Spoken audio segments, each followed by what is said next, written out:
యువగలం ఆంధ్రప్రదేశ్ రాజకీయాలను సమూలంగా మార్చిన మహా ఉద్యమం.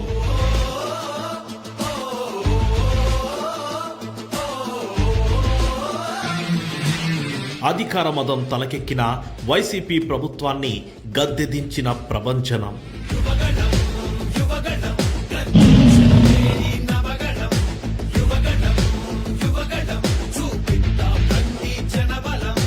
నియంతృత్వాన్ని, నిర్బంధాలను దాటుకుని రాష్ట్రంలోని 11 ఉమ్మడి జిల్లాలు, 97 నియోజకవర్గాలు, 2097 గ్రామాల మీదుగా యువగలం పాదయాత్ర సాగింది.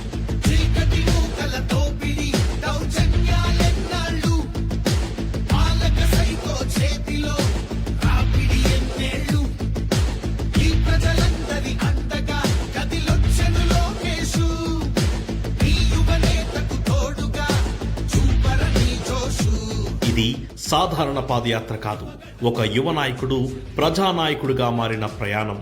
అహంకారంతో అట్టకట్టుకుపోయిన వైసీపీ పునాదుల్ని పెకల్చిన ప్రస్థానం.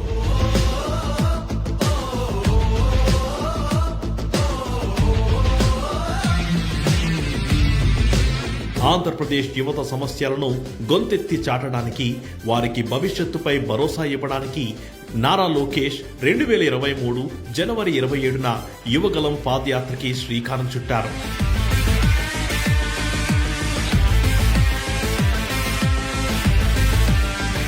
నన్ను అవమానించారు, పర్వాలేదు.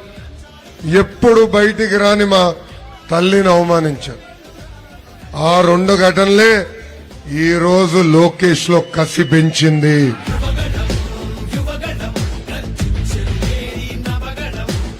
చిత్తూరు జిల్లా కుప్పం నుండి యువగలం పాదయాత్ర ప్రారంభమైంది.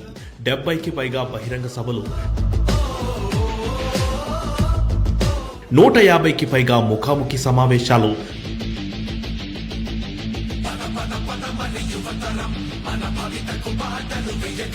దాదాపు 1.5 కోట్ల మంది ప్రజలతో నారా లోకేష్ నేరుగా మమేకమయ్యారు.